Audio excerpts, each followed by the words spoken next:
Just before we get into this episode, there's a trigger warning as we talk about some sensitive subjects that might upset listeners.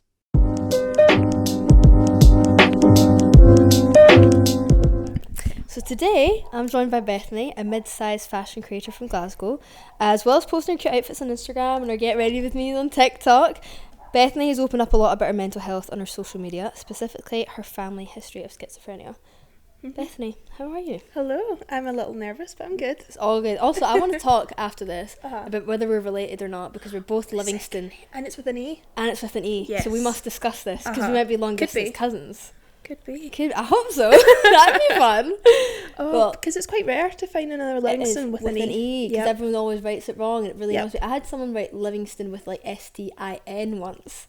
What? It's definitely not a Scottish person, that's what I'm saying. saying. No, not at all.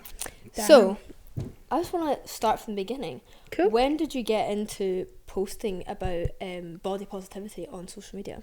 I think it kind of came naturally after posting like fashion content. Mm-hmm. I'd get a lot of comments of like girls and people being quite what's the word, like happy to see someone their size. Mm-hmm. And then it kind of just flew from that. I think of it was mostly like people talking to me about their experiences and themselves and their self-confidence that made me feel more confident. So when you would post, would you like talk about your body, or were you just posting fashion content? I think at first I was just posting fashion content, and then it grew into more speaking about my own like insecurities and things. But yeah, it definitely didn't start there. It kind of just progressed into that. How did that help you talking about your insecurities online? I think to find like community of people that feel the same. I think a lot of the times you think that creators are so confident because you're in front of your camera, but I always tell people I'm in front of my camera in my own bedroom. So mostly when they meet me, they're like, well, you don't really seem as like confident or whatever, and I'm like, because I'm in my own room. Yeah, you're in the comfort of your own space, your own home, and it's not the same as like speaking to like loads of people, because it's a weird idea that like you have like 30,000 followers, that like imagine those 30,000 people were in your room in your house with you. Like it's such a weird, it's petrifying. Yeah, exactly.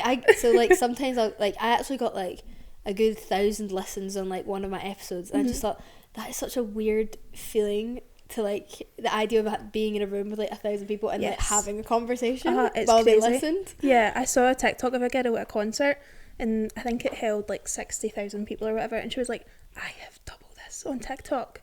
Imagine, like, not me, she said this, and she was like, imagine every single person in a room that follows you would be so scary. Because you have like 100,000 on TikTok, don't you? Petrifying. So how did that start blowing up for you? Was it talking about your body, like your body positivity posts, or like what was it that like got you that much traction? Fashion stuff mostly. Fashion, okay. So it kind of started at like the end of lockdown. I was bored, so I was like, what else am I going to do? And I think my little brain doesn't really perceive the numbers to be, well, at first real, if that makes sense. Of course, yeah. I mean, it's just a number on a screen. Yeah, and my own sense of reality is a bit skewed sometimes. Yeah.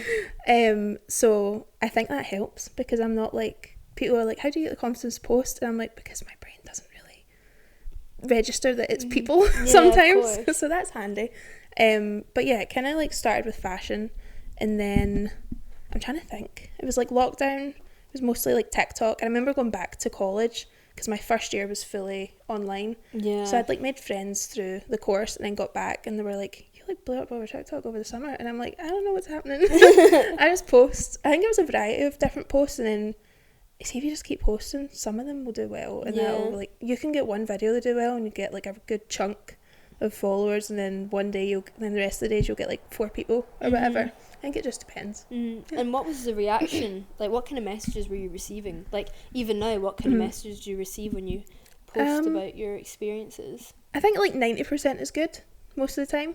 Everyone's pretty chill. My following on each is mostly women. I think I have 2% men on TikTok. Slay, love that. Yeah, fuck off. But I do get like the random like comments, and I think a while ago people were more maybe I just don't see it as much, but people were a bit more mean online. TikTok's a nasty place. Yeah, it can be. Like, I think it's got a bit better on my own page, because it's like, on their own For You page, that's kind of what they're looking for probably. Yeah, of so course. They don't come, like, you always see the most random videos on TikTok, but most of the time your For You page is like curated to your own stuff, so you're not going to like hate on it as much. Yeah. YouTube's brutal. Oh, really? Like, I was doing shorts on there, or is it, no, what's... Yeah, they're shorts. Yeah, shorts. Brutal. I think because they just like put it out to everyone and not like certain... Like, there's not like a algorithm for yeah. it. Or there must be, but maybe not as like well as other apps. Brutal. And it was mostly men. How did that affect you? I think at first... Well, that came later. The first time I like experienced like people being kind of mean online was through TikTok.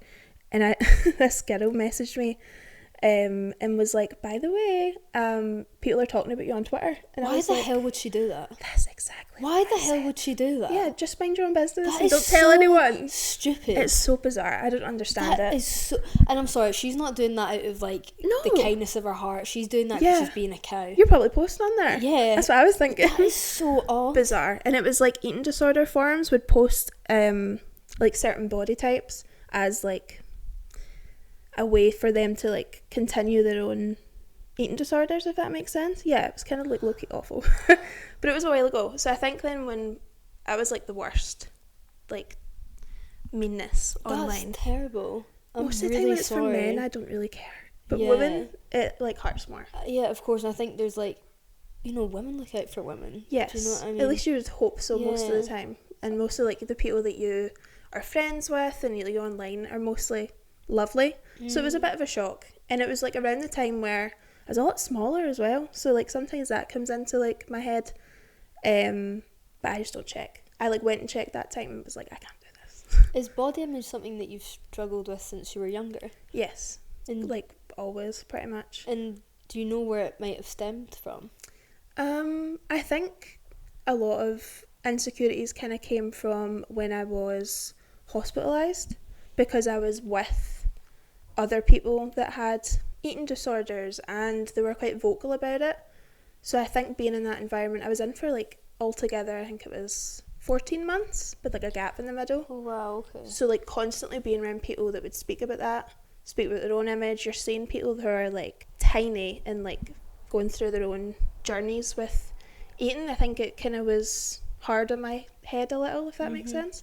I think I got used to a lot of behaviours and people talking about stuff that I probably shouldn't have been when I was so young. So I think a lot of the stuff has came from that, because I was like 13, 14. When you were hospitalised? Yeah. That's so young. So like your brain is so mouldable then. So like that being your day-to-day, sometimes people speaking about it, there's quite a lot of people speaking about it, but to like each other and that, it was kind of warped. And also you'd think it was just the patients, but it was not. The nurses were sometimes wild as well. I can laugh about it now because I've spoken about it so much to like people.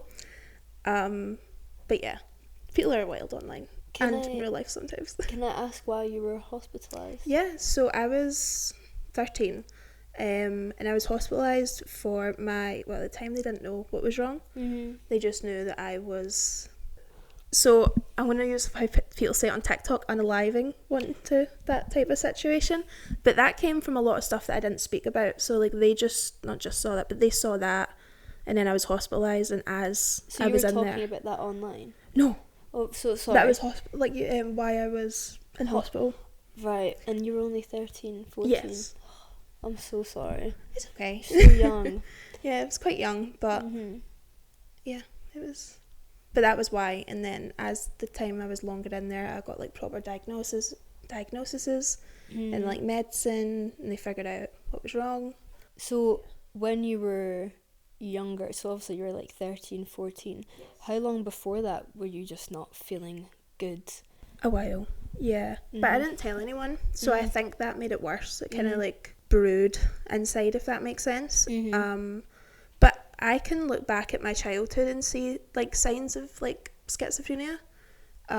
Definitely. Yeah, like, I was gonna ask you about that, because you've, like I touched on before, you talked about your family's history of mental health. Yeah. And how old were you when you first saw the signs that perhaps your family were struggling with mental health? My mum was really good, and my dad as well, like kind of like hiding it.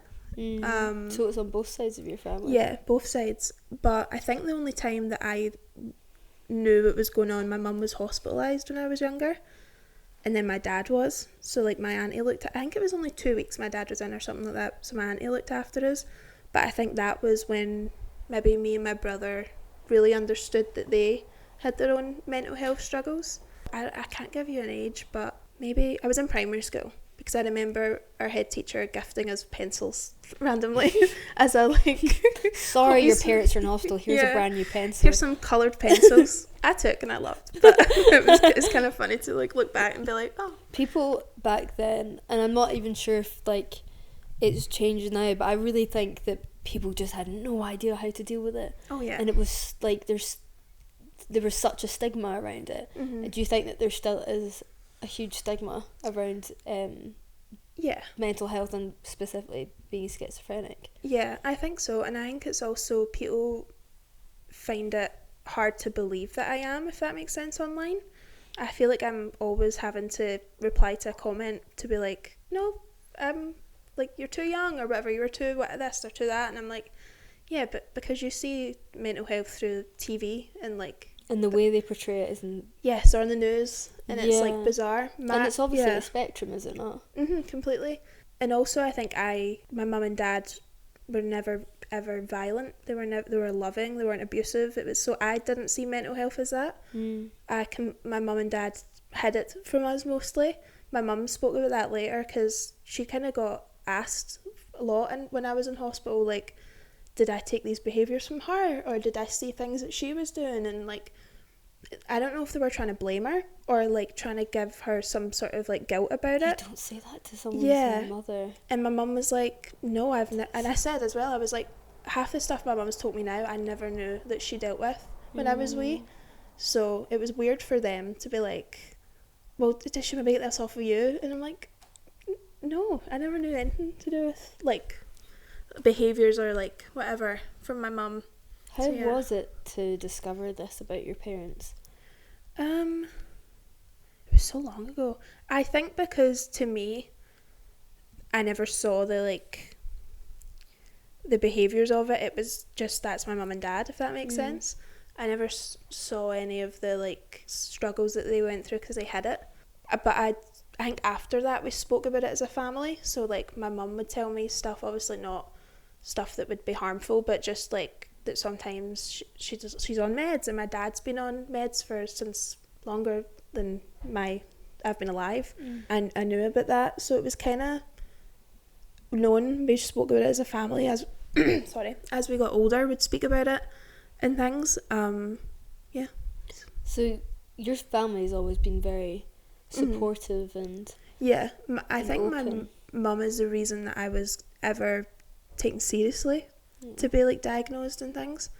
So sounds like a good mum. She is. Aww. She's probably watching. Oh, hi mum. She'll like comment on my TikToks and things. Oh, what a babe. Yeah, she'll be cutie. So so you were hospitalised at the age of 13, 14? Yeah, 13. I think I had my birthday. For 14 months. Yes, 14 or 13. Yeah. And then like you came, like you left, and then you came back again, and that's when you were diagnosed. Yeah. So how old were you when you were first diagnosed? I would have been, so if I was just doing the like math, 14 and a half, 13, no, 14 and a half. Yeah, because it would have been halfway through the year. Yeah, so probably 14. Yeah. And what were the telltale signs that that you had, that you were schizophrenic? So it started with the reason that I even got involved with like mental health services was I became catatonic, it's called. What does that mean? So how I explain it to people is, because also I got everyone explained to me in like kid terms, so I feel like I can say it back to people. I think that's the best way to explain things to people, is speak as if you're speaking to a child. Yes, especially as I was a child. So how I was told was that your body like shuts down, and mine shut down from like fear. So I had a lot of delusions and anxiety and like psychosis that I never told people about. So everything was internal, and my body got to the point of like shutting down because it couldn't handle the stress. So I became, if you like Google pictures of like catatonia, it's so random though, it's like, it's not funny, but like it's old timey pictures of people in like asylums, and I'm like, why is this the first thing that comes up when you Google this? Because it's more common. Well, I don't know if it's common, but my mum knew someone when she was in hospital that had it, just presented differently. But it's just like, I think it's the stigma around yes, it. 100%. You'll Google and it, the fact that people don't talk about it enough. So you went into a catatonic state. Yes. At the age of 14 and a half. The catatonia was the first thing that ever happened, so I was 13. Yeah. How was it being in hospital at such a young age? I think it was bizarre. Like, I was seeing cams for a while, and everyone has like bad stories with cams. Don't even get me started on cams.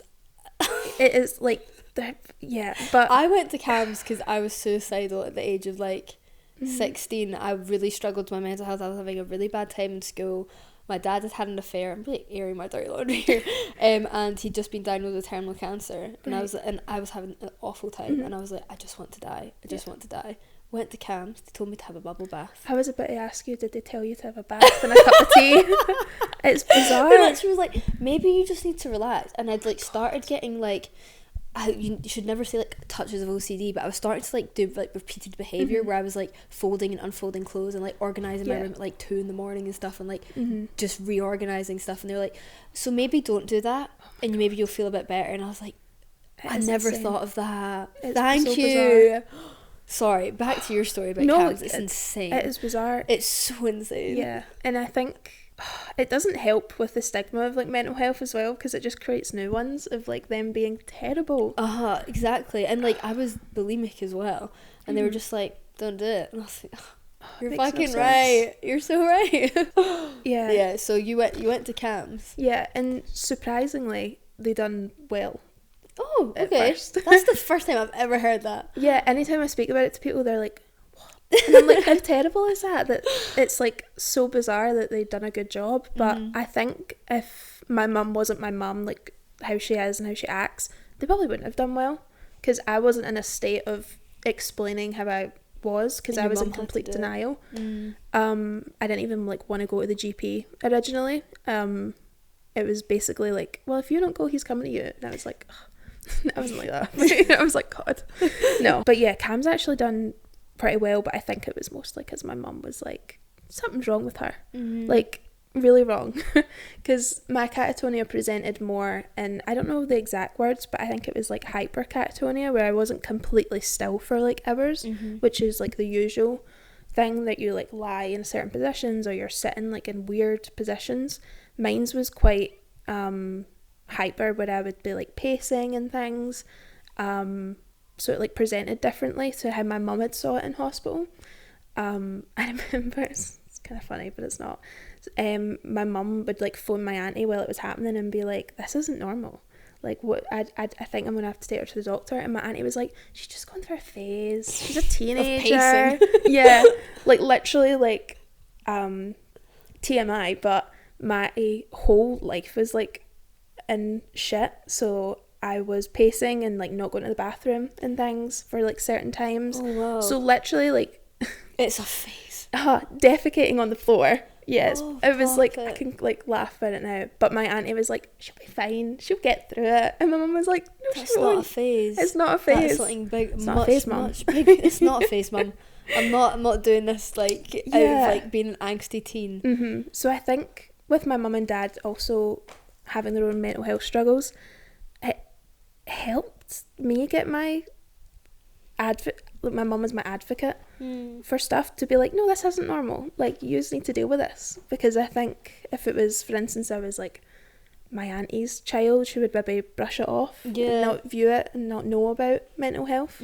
So yeah, because my mum always speaks about that. She's like, if you wrote down me and your dad's issues and like financial stuff and whatever, you'd probably think on paper that our children would be kind of fucked up. But we've both done, other than like me being unwell, which is completely out of their hands, we've done like quite well out of like her like other sisters. So she always comments on that and how people would assume that we would be more fucked up with parents that had mental health issues, but I think it actually helped. Yeah, definitely. So in the hospital, when you like, what was your experience like? Like what would a like regular day be like there? So for the first 2 months I was in Edinburgh Hospital, because the beds are it's shocking to get a bed in hospital. It's so hard. So I had to get a bed in Edinburgh for 2 months. Is this the one in Morningside? I have no idea. Oh, okay, because I actually used to live next to that one. Right. Yeah. It's probably the only one in Edinburgh. It's the mental health hospital, I lived right next to it, and yeah, it's quite, I don't want to say the word eerie, but it is quite, like, it leaves an impression on you. Yeah, because they have the cams attached to it. Do they not? Do they? I think so. We had, our like school was on the top floor, and I think below that was cams, and then ours was like a separate wing. You went to school with, well, obviously I didn't even think about that when you said that you were only 13, that obviously, like, you would be missing school. So so for the first 2 months you were in Edinburgh because it was so hard to get a bed. And what was it like in Edinburgh? Edinburgh was kind of wild, if I'm being honest. It was less rules and less regulation, I think, than Glasgow.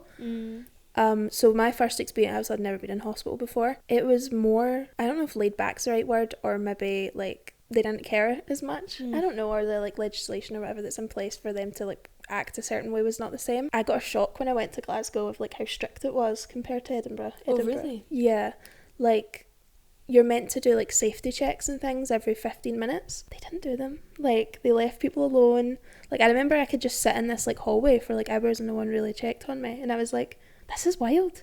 You don't notice it as much until you're older. I at the time liked it because I was like, no one's bothering me.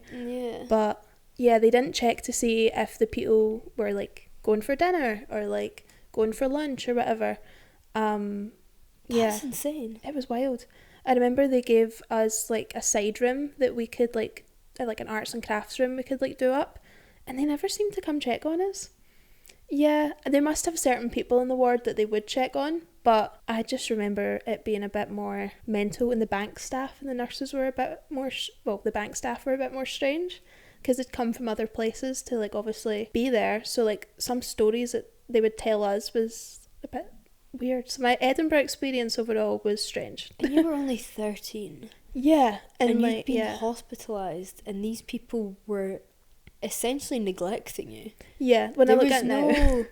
Like, at the end of the day, people go to these, and like these places, these hospitals, to be looked after, to be checked on, to be made sure that they're safe. Yeah. And you and other kids weren't even being checked on for hours. Yeah. That's absolutely mind-blowing. Yeah, it's terrible. And also, like, parents would put their children in there, so they're having and these to put parents trust. Are trusting these hospitals with their kids, because they want their kids to get better, and their kids are being completely neglected. I think that is absolutely shocking. Yeah, it is insane. So you went to school there? Yes. What was the school like? So we had like certain classes. It was so long ago, but I'm sure it was English. We definitely had. We had art class, and maths. We had others, I'm sure, but they were the ones I remember.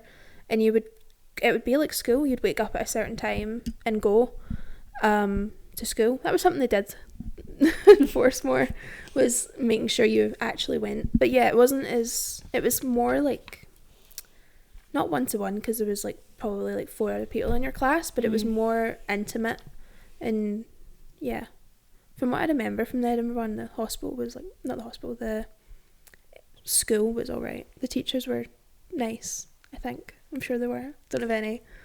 Do you think you don't remember a lot of it because it was such a traumatic time? Yeah, definitely. I don't remember a lot of before it, don't they? Yeah, they like try and protect you. There's so much of my childhood that I genuinely, you could ask me if I've got any idea. Yeah. Like, from the age of like, I think 3, 4 to like 14, nothing. It's crazy, isn't it? It's insane, and it's just that our brains, they're like, oh, we need to protect you. You're going to forget all of this. Shut down. Yeah, literally shut down. That was horrible what you went through, but let's just forget about it. Honestly, in a way, it's quite comforting. Yeah. Because, but then who knows when it'll come back out. That's what I was going to say. Yeah. I'm always worried the day it'll be like, just switch. Yeah.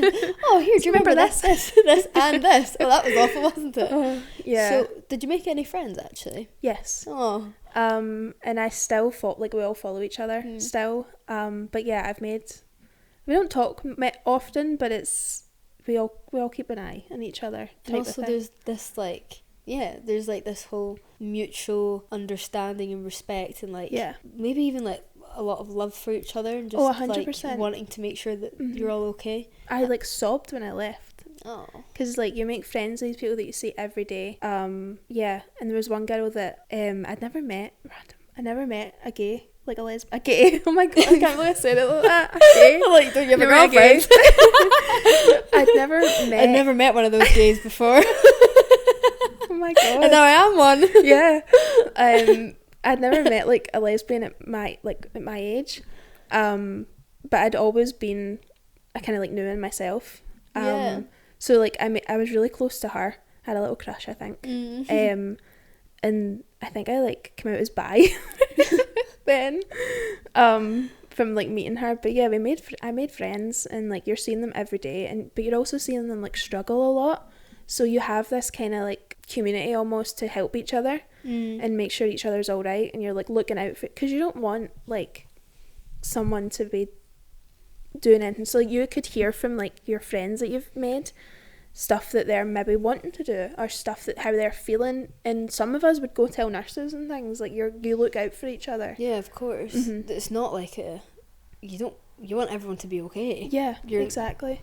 So when you were in hospital for the first time, that was for 14 months. It was 14 months altogether, but like split down the middle of that, I was out for like a month or two. If that makes sense. During the first period you were in hospital, what was your diagnosis? Like, what did they think was going on? So they diagnosed me with OCD and psychosis. I remember my mum told me that like towards the end, she was like asking, do you think it could be like schizophrenia? And she was like, you can't diagnose that without, it needs to be two separate occasions of psychosis. It can't just be one. Because that and like other stuff that happened would make the diagnosis criteria of schizophrenia. So at that point I'd only had one like psychotic break or whatever, and then by the time the second admission came, that was my other one to get diagnosed with. I think on paper it's paranoid schizophrenia. It's like the full blob. Yeah. And then you came out of hospital again. Yes. After that. And did you just go back into school? How was your life after that? Because that's a lot. That's a lot to go through. It's such a young age. It's a long time to be like out from your friends and things. Yeah. I tried to go back to school when I first left hospital. And that was in Glasgow, yeah? Yeah, when I left. So I was in Edinburgh for 2 months, and then the rest of the couple of months before I left were in Glasgow. So like I said, I went to Glasgow and it was completely different. It was so strict. Like, which is good. I was going to ask, did you think it was better? Yeah, I think I don't think I could have got well in Edinburgh. I think because they were thinking of discharging me. Yeah, my mum had to like come up and be like, no, what's going on? And then when I got to Glasgow, I think I was taken more seriously. And that's where you were diagnosed with schizophrenia? Yeah, the second admission, yeah. And then you came out and you tried to go back to school. Yes. So you tried to live a normal-ish life. Yeah. Like, I don't like the word normal because, like, you can't really say things are normal, but, like, a life like others would be living. Yeah. So how was that, trying to go back into, like, society, basically? Yeah, so it was a slow transition, and they start it before you're even discharged. Okay. So, like, I was taken to school at 1 day a week, but I was still in hospital. Okay. So it would be like every Wednesday, say, and then it would be 2 days, and then leading up to your discharge. So they would take you there and back. How did you feel about being in school? I didn't like it, and I think what happened was while I was away, the school building moved, so it was completely new. I didn't know where I was going. There was also technically 3 other schools put in our school that weren't there before I left. That sounds like it's a huge school. Yeah, so it was. They moved campus to join with 3 other schools. Technically, we had our own wings, but like it was still. That's a lot of people. That's a lot. A lot of change for someone who's been through so much at such a young age. It was wild, and I was so used to that like more intimate. Don't know if that's the right word, but like education. No, yeah. Where it's like 4 people in your class, and I always struggled in school, like reading and spelling and things.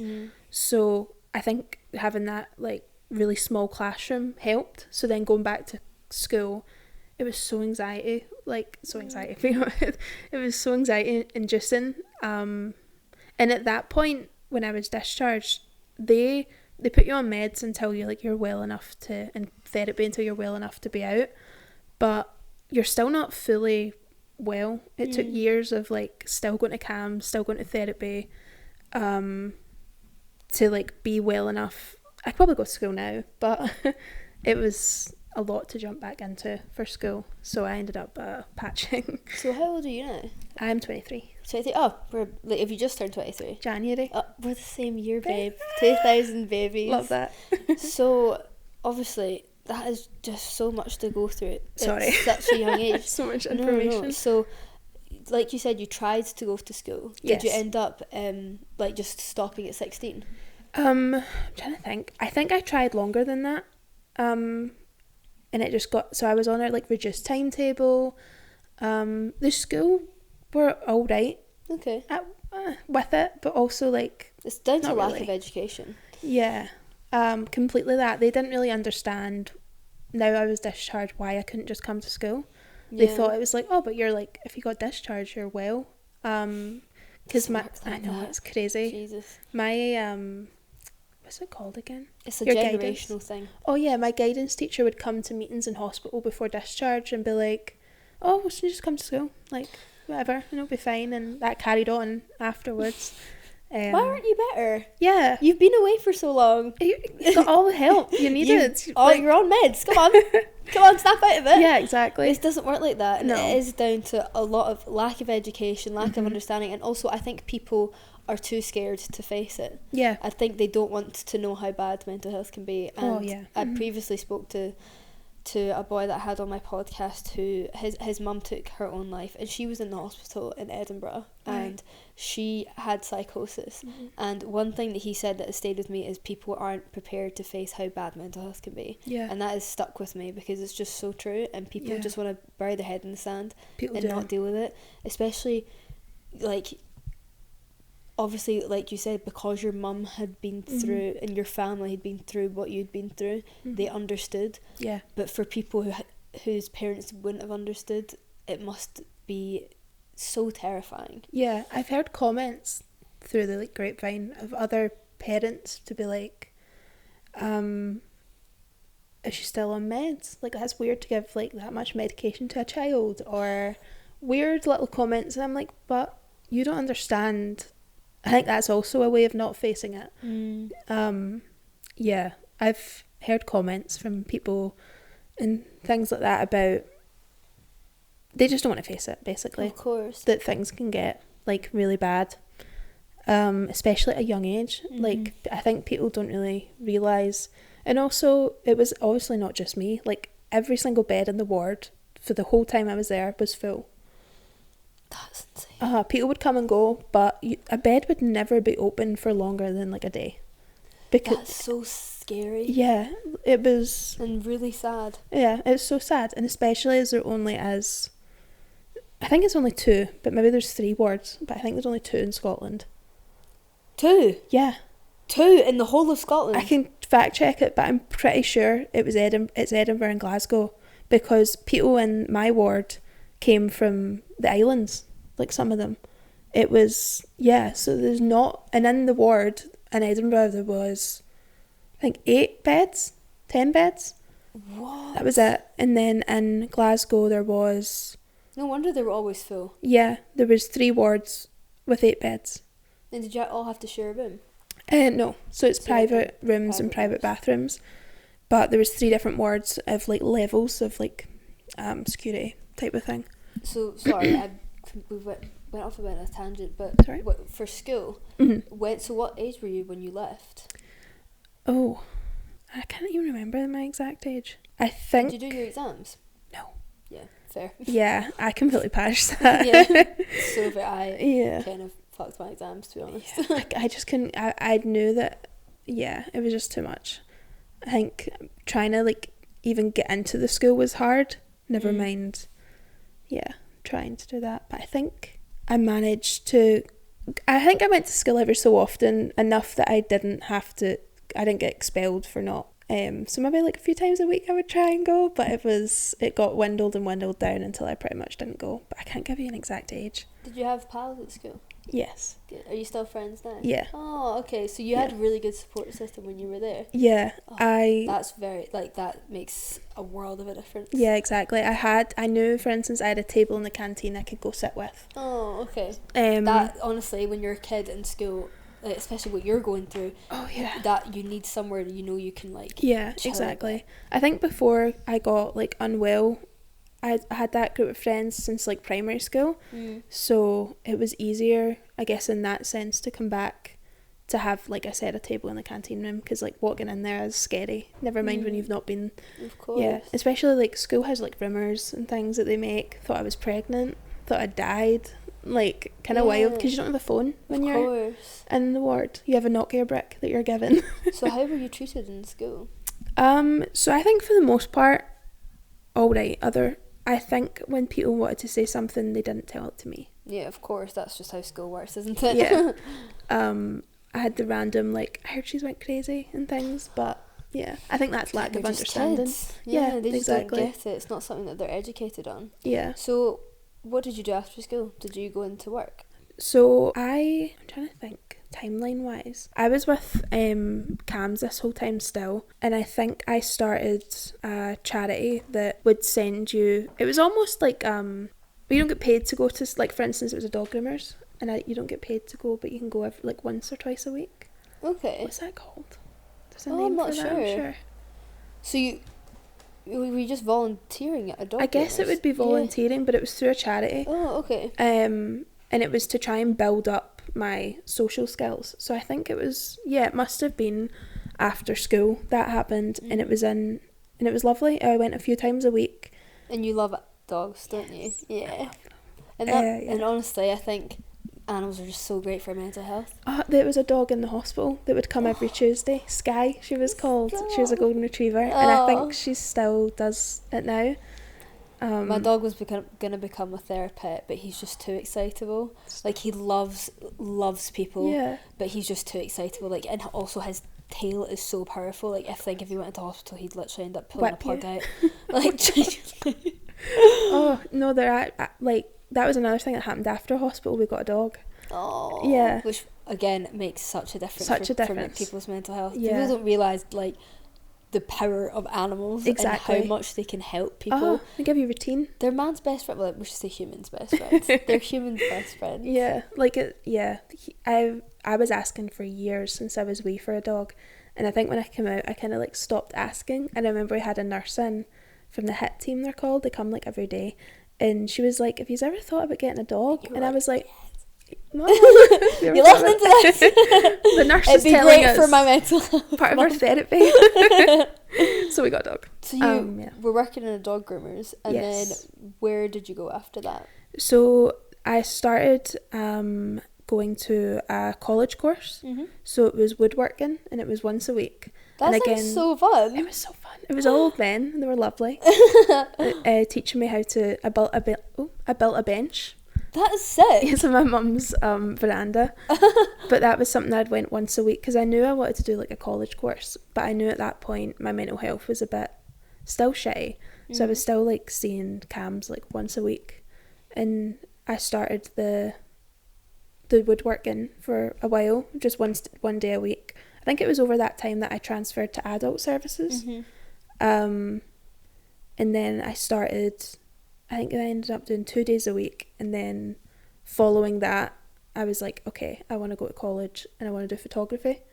So I was then going to do my NC in Paisley.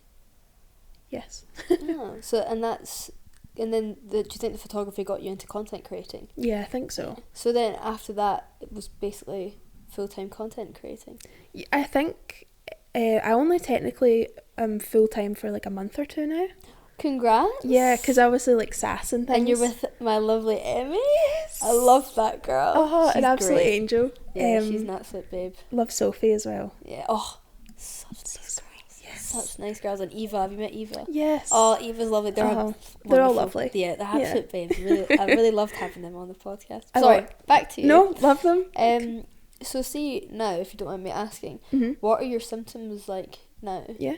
So obviously I'm guessing you're on medication. Yes. So how do you still get symptoms, or Mm-hmm. has the medication really helped you? The medications help so much. Like, I'm on antipsychotic medication, so like as it sounds, it took away the psychosis, it took away the delusions. So if you don't mind me asking, Mm-hmm. what was your experience of psychosis? So mine's, I like to explain it to people, was mundane things that I could rationalise in my own head. So I wasn't seeing like ghosts or like people scary like scream and all these like crazy things. Mine was quite mundane, but it was still scary because of the delusions. So I had a fear of like police and like authority. I thought that I was always doing something wrong to like get punished for. So my like delusions were seeing police officers and sirens and like blue lights. And then it all kind of like tangled up into my brain made a face and like a person that was gonna like come for me, if that makes sense. Mm-hmm. So all of it tied together. But I think I could rationalise it for so long. Looking back, there's times where I'm like, why did you think that was real? I think that's why I also didn't speak about it, because it was things that you could explain. But now looking back, I'm like, oh, that wasn't there. Like, for instance, I'd see like helicopters and things if they were coming after me. But now looking back, I'm like, oh, but that wouldn't fit in the back garden, if that makes sense. Yeah, of course. But there were more like things I could rationalise, so I didn't really say them to people until it like got really bad. Mm-hmm. But that was mostly my psychosis, and then my delusions were, like I said, people coming after me. I thought my family would be hurt.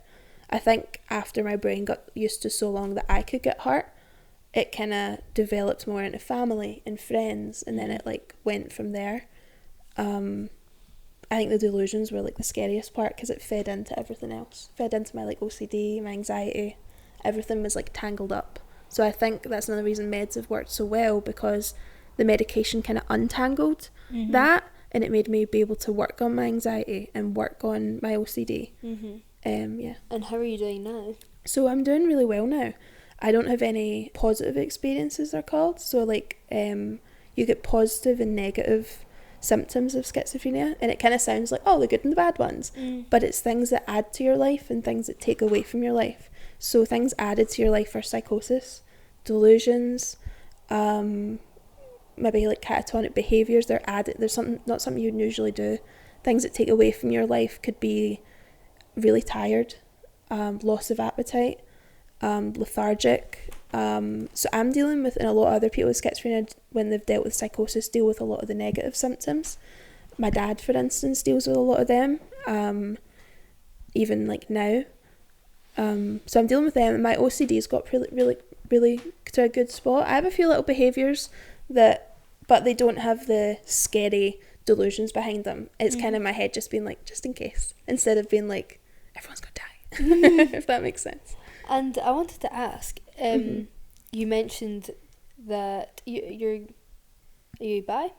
I'm lesbian, but I was like 13 and was like, didn't want to say that, I think. Was that something that affected your mental health with having to deal with your sexuality, or was it never something that really... I don't think it was something that ever I thought would like anyway with my mental health, because one of my mum's best friends is gay. Okay. So I knew she would be fine with it, and I knew my dad would be fine. So I never really worried about that. You sound like you've got such a nice, safe family. Yeah. Yeah, they sound wonderful. They are. I remember I came out to my mum and she was like, cool. All right, can you pass me that in the kitchen? Yeah. Continued. That's nice. Yeah. So how did you meet your girlfriend? So we originally first met each other and known each other was through the last few years of high school. You could do a college course. I tried to do makeup artistry, whatever the course was called. I went like twice, maybe like 3 times. Didn't speak to anybody, but they were in the class and I like knew of them. And then I think it was like a wee while later we swiped on Tinder. So we're both like, oh, we like each other. And it wasn't until like a year later we actually went on a date, because I'm such a shite bag. I'd see them in clubs and be like, run away. They'd come and speak to me and I'd be like, and I'd go tell my friends. What's her name? Erin. Hi, Erin. Hi. I'm guessing you'll be watching. Maybe. They always say they don't watch and then I catch them watching. And I'm like, I don't watch your TikToks. Yeah, I don't care. Love your get ready with me, babe. Exactly. Liked your outfit today. Has your mental health affected your relationship at any point in time? Not so far. And how long have you been together? 5 years in September. 5 years! Wow! That's so cute. Yeah. So I think at first, actually, if I'm being honest, I think it did because I was still so anxious then. Of course. I struggled to like get a bus to their house. So I think actually dating them helped so much because I had to like challenge myself to go see them. Because if you didn't get on the bus, you wouldn't be able to see them. Yeah. If I didn't meet them in town, I wouldn't go on a date. So it kind of helped a lot. Pushed you out. With that, yeah. So I'm guessing they're a really big support system for you. We can make fun of each other for like things. Erin will like make wee schizo jokes all the time, and it's quite funny. It's funny when other people hear them though and they're like, what? And sometimes I'm like, laughter is the best medicine. 100%. I make dead dad jokes all the time and cancer jokes, and no one could come for me because my dad died of cancer. Alright, thanks. So did Erin's, and Erin makes the same joke because it's how I cope. That's like what it's they how say. People cope with it. Exactly. Like I'm not gonna sit here and out with a schizophrenic joke. Obviously, I'm not in the position to. But it is that the humour coping mechanism is literally, it's used, worldwide. It's how people, I mean, like, look at comedians. Comedians are probably the most depressed people on the planet. Yeah. And they're like, let's laugh about it. Yeah, exactly. You know what I mean? But honestly, I think that the way that you've spoken, like, just in the past 40 minutes of us chatting, you've just spoken so openly and just with, like, such ease. It's been, honestly, incredible. And it's another thing is, like, these are the sorts of things that, like, I'm not exposed to. So, like, I'm, like, totally being educated on myself. What would you like people to know about psychosis and schizophrenia and anxiety and, like, the extremes? What would you like people to know about it? I think my main thing is these things don't have a typical person that they affect. Because you'd think from seeing the news or seeing movies, even Erin had like opinions on schizophrenia from movies and things until they met me and were like, oh, you're like we said earlier, normal. And most people are. You don't see mental health as a certain person. In hospital I met so many different people with so many different diagnoses and they all looked completely different and normal or whatever. So I'd want people to know that when you see someone walking down the street you can't tell. Of type course. of thing. And then also mental health can get bad. Like it can get scary for people. It can go so much further than anyone can even realise. Yeah, completely. When I was deep in my psychosis, thought I was right about everything. Your brain is so powerful that it can completely trick you into thinking that every single person that's telling you this, which are professionals, nurses, your parents, that you can still feel like you're right in your delusions. That's what's wild about it as well. People are just like, oh, they're exaggerating, but people don't seem to wrap their head around the that fact you that think it's real. How extreme it is. And I don't think enough people know that, like, there's a massive part of the brain that we've not yet discovered, and we don't even know what it's used for. Yeah. And people, I think, are probably a bit in denial of that, but like our brain is much bigger than we even realise. Like there's, like, I hate to get deep and stuff, but there's like a much bigger thing out there. This isn't just like what we're living. Like, I hate to be her, but I refuse to believe that this is all that there is. There is something much bigger, that our brains, there's something weird going up in there. Oh yeah, completely. I agree. Yeah. I think medication is another big thing. I've been on meds now since I was like 13, and people online especially have lots of opinions about that. But medicine like saved my life. I couldn't ever work through anything that happened if I didn't have a clear head enough, aka without the psychosis, to even deal with things. So I think the stigma around medicine is also really damaging. I understand that some people can come off their meds and be fine, but I've been told like I'm on this for life, basically. How does that feel? Scary, but I know that I would rather, because a lot of symptoms people say that can happen, but I would rather live my life and then maybe in the future be affected by the medicine than be unwell and maybe die, and just because I'm like, oh, but in so many years it can give me whatever symptoms or bad stuff. So yeah, medication is crazily like stigmatized, even like in people that I know are like, you really want to be on that for life? And I'm like, first of all, I don't think I have a choice. Can I ask, and this might be me intruding a little bit, but since mental health is in your genes, Yes. have you ever thought about, if you wanted kids, how it would affect your kids? I personally don't want Wayne's, but is that down to that, or just in general? I think it's in general now, but I remember being like 13 in my little hospital room and being like, I'm never having children because this could happen. And I don't really speak about it much because I always worry that my mum will think that do you know what I mean, because she obviously had us, but look how much you loved them. The way you've spoken about your family is, I know that, incredible. It's like, and also my brother is probably the most mentally healthy person I have ever met. I was going to ask about your brother. Is that anything that he's struggled with? No. Other than some physical stuff, he had like some issues with his heart. He got over them. No. You're over it, babe. Yeah, he got There's worse out there, yeah. A little operation. But no, like I don't even think he knows what anxiety is half the time. He is completely like, that must be nice. I said the exact same thing. You live a nice wee life, don't you, pal? Like I feel like my mum had my brother and like gave him all the good genes, and then had me, and I got all of the like stuff that, here, you can have all of this. It was, yeah. So no, that's another thing with people, like I said earlier, would like view the families maybe would all had mental health issues, but no, he is completely fine. We all joke about how well adjusted he is. So yeah, but no, yeah, with kids I remember being like, no, I'm never doing this. And then as I've got older, I don't think I have the patience for children, and also if I was to have children, I'd have to come off my meds. I didn't even think about that. Yeah, I'd have to come off my meds. I didn't even think about that. Yeah, so I'd probably go cuckoo.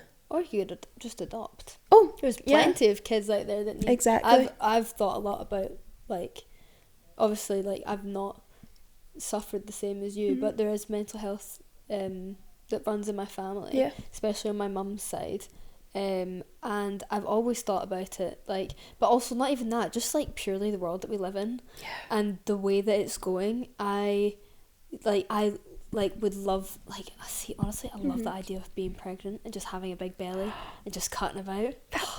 I don't know. No, honestly, I love it. Like, I would love to sit here just with my belly and just be... And just stroke. Yeah, just like, I'm pregnant. Like, it really appeals to me. The whole giving birth part doesn't appeal to me. I wish I could skip through that, just be pregnant, look cute. Yeah, and then just...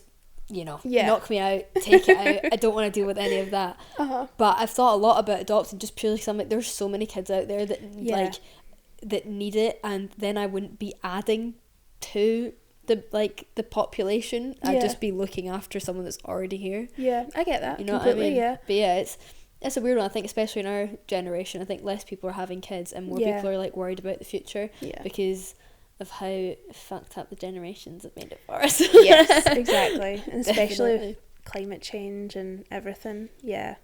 So see, for people that might be struggling, or people that know someone that's struggling, what can they do, or like how can they speak to these people, or how can these people speak to others about how they feel and what they're going through? Yeah, I always tell people to try and go to camps. Of course, yeah. Have a bath. Could you imagine I turned around into people having a cup of tea and then your anxiety will go away? Yeah. Have you ever thought about sticking a fucking smile on your face? Go to Lush, get a bath bomb, pop it in, and you'll be fine. Literally, all your problems will dissolve in that bath bomb, babe. Oh no, it's actually wild. I think I always tell people to talk to someone, because if I had spoke to someone sooner, I don't think it would have got as bad as it did. But I know that can also be really... I know. And I thought that was my life. I just thought that's how everything was. So I didn't really realise all of that was, not the word fake, but like in my head. Yeah. But how were you supposed to know? I know, exactly. That's another reason I wanted to like exit. I was like, is this life? I don't really want to live life like this. Is this what everyone else is seeing? Because I'm not enjoying it. Yeah, I'm like, this is not really fun, guys. I think I just want to come off this train. No, but yeah, I think also write things down. That's one of the reasons I actually got help, was because I wrote something down and hid it in a pillow, and my mum found it and phoned my psychiatrist. So, but maybe when you write things down, give them to someone so they don't get found. But write things down, and if you can't speak to someone, and like give them it, because it's so much easier. And if you're like younger, and you're still at home, we had a system in hospital called the traffic light system. So if you find it hard to speak, you get given 3 different colours, and you stick on your door what colour you're feeling that day. So people in your house maybe know, but in mine it was like nurses. So if you're on amber, they can come talk to you. If you're on red, it's like, get out your room type of thing. I think putting that stuff in place and speaking about it, even if it's writing something down and handing it, or texting. Yeah. And for those who know someone that's struggling, what advice would you give them? On how to support them and be there for them? I think being there for them without any opinions of what type of treatment that they might need to get. So if they're with healthcare professionals, don't question if they're on medication or they're doing something else. I think just be there for them and how they're feeling, and give them support in what decision they need to make, and also keep an eye on them, a closer eye, and make sure they're okay. And just, I think, be there for them. I think a lot of the time, that's how my friends have helped, is just, because I never really spoke to them about it, but I knew they were there. And I think that's like a really big thing. Of course. And what do you think needs to change around mental health and, well, obviously the stigma, but what would you like to see change? What do you think needs to change?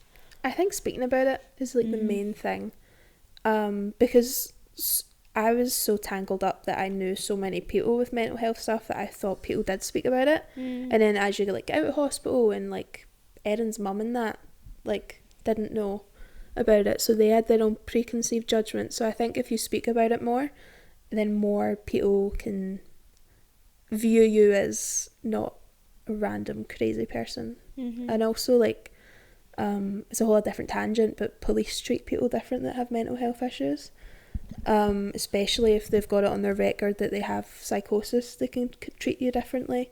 I think that has to change. Is that something you think would like played into your paranoia and your psychosis? Yeah, the fear of like authority. I think that was a whole other issue, but now that I'm older, I've watched the news of people like that has schizophrenia get killed by police for not cooperating. I think that needs to change. I think they've stopped having mental health officers, or I don't know what they'd be called, and on call outs, so it's just police officers, and I'm like, that's bizarre. So upsetting as well, because these people need help and support. They're not enemies to society. No. They're people that just struggle. That are probably petrified. Absolutely, probably absolutely petrified, and they don't experience what a lot of other people experience, and that is so upsetting. And this is, well, you're right, this is why people need to talk about it more. Like, it's not some big taboo, it's people's reality, and people have to live through every day of their life, and like you have and your parents have, and it's, people need to like start wising up and open up their eyes and stop burying their head in the sand, to be honest. I completely agree. And then also something that should change is like the system where you go to A&E for help and they don't get help.